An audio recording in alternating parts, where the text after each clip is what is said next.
Have you heard of the British government Kincora abuse scandal in Northern Ireland?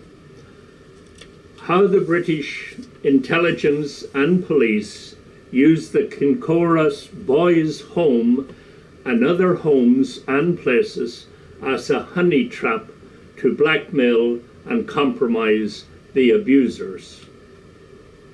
Hi, I'm Father Sean McManus, President of the Capitol Hill-based Irish National Caucus in Washington, D.C., and the Chief Judge of the World Peace Prize.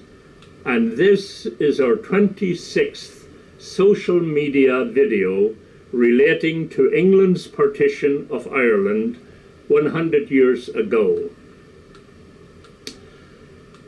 The role of the British government in the horrible systematic sexual abuse in the Kincora boys' home and other homes is one of the worst scandals of the Troubles in Northern Ireland.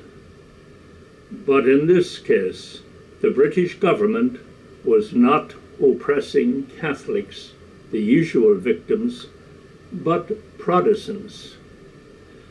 Now, we all know too well the horrible evil that happens when church or state is complicit in child sexual abuse and cover-up. And the Kincora scandal is a particularly evil example and is not sufficiently well known. The abuses happened in the 1970s, and Kincora home was closed in 1980.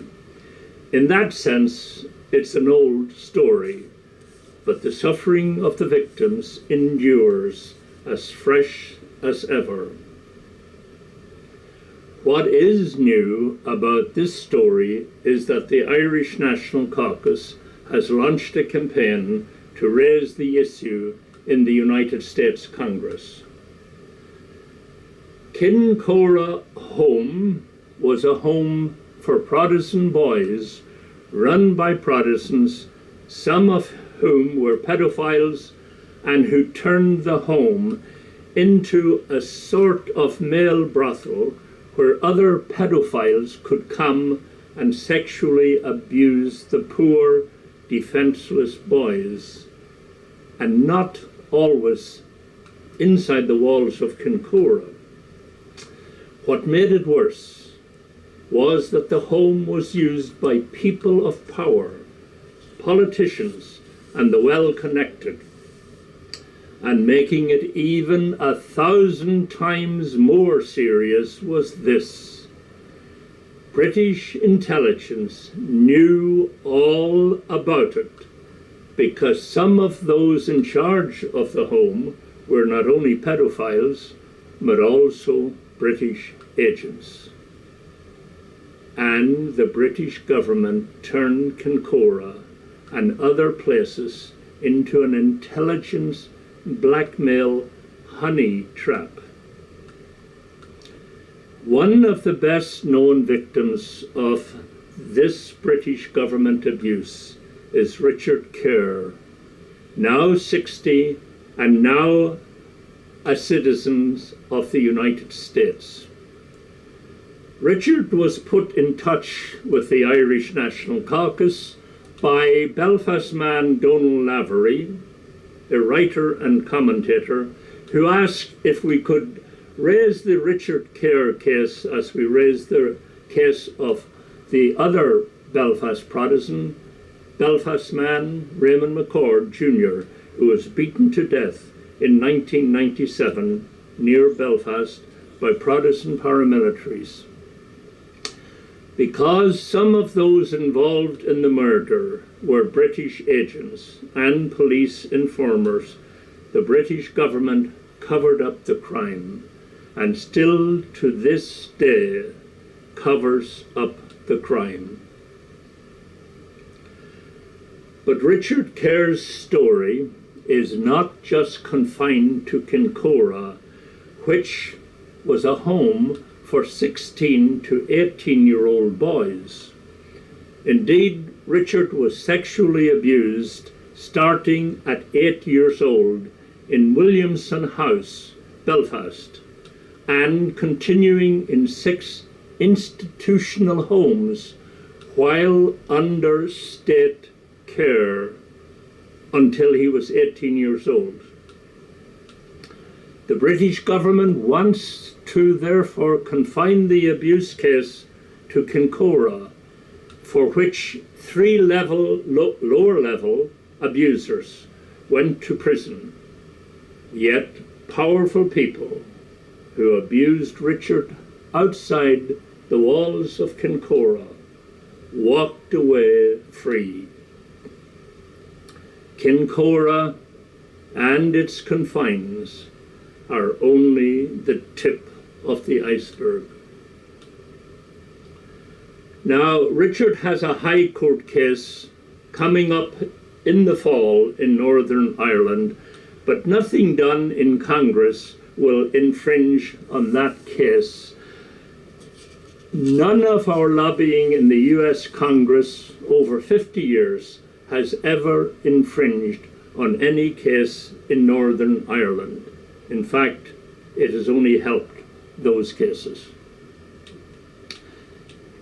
In 50 years, Raymond McCord Sr. and Richard Kerr are the only 2 Protestant activist victims from Northern Ireland who have sought our help to raise their issue in the US Congress. And that is because Protestants, Unionists, Loyalists dare not break rank and challenge British intelligence and the British government, because when they do, they are isolated and shunned by the Protestant establishment and power structure in Northern Ireland. And this is even more reason, apart from the intrinsic merit of their case, why they should be supported by the Irish National Caucus and our Congressional friends.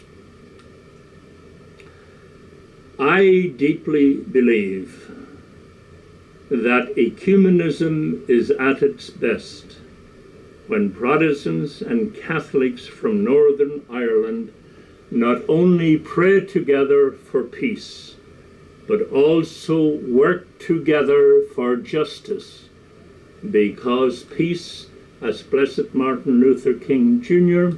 and St. Pope John Paul II taught us, peace is the fruit of justice and solidarity. Now, about our actual campaign to raise the Richard Kerr case in the United States Congress. We have, of course, not only contacted the many congressional friends of the Irish National Caucus in Congress, who are very involved in standing up for equality, solidarity, justice and peace in all of Ireland, but we have also reached out to the Human Trafficking Caucus in the Congress, because Richard Kerr was trafficked by very powerful people from Belfast to Sligo in the Irish Republic, from Belfast to London, to Rome, to Vienna, and finally to America.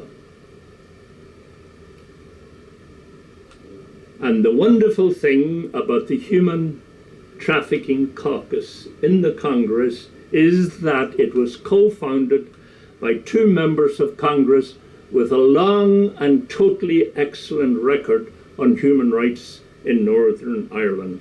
Congresswoman Carolyn Maloney, a New York Democrat, chairwoman of the House Oversight Committee, and by Congressman Chris Smith, a Republican from New Jersey, who, when Republicans controlled the House of Representatives over the years, held a total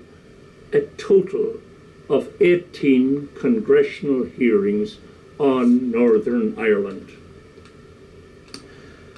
So we look forward to many members of Congress rallying to the just cause of Richard Kerr. He has been treated horribly by the British government, and now it's time for America to stand up for this American citizen. Thank you for watching. God bless America, and God save Ireland.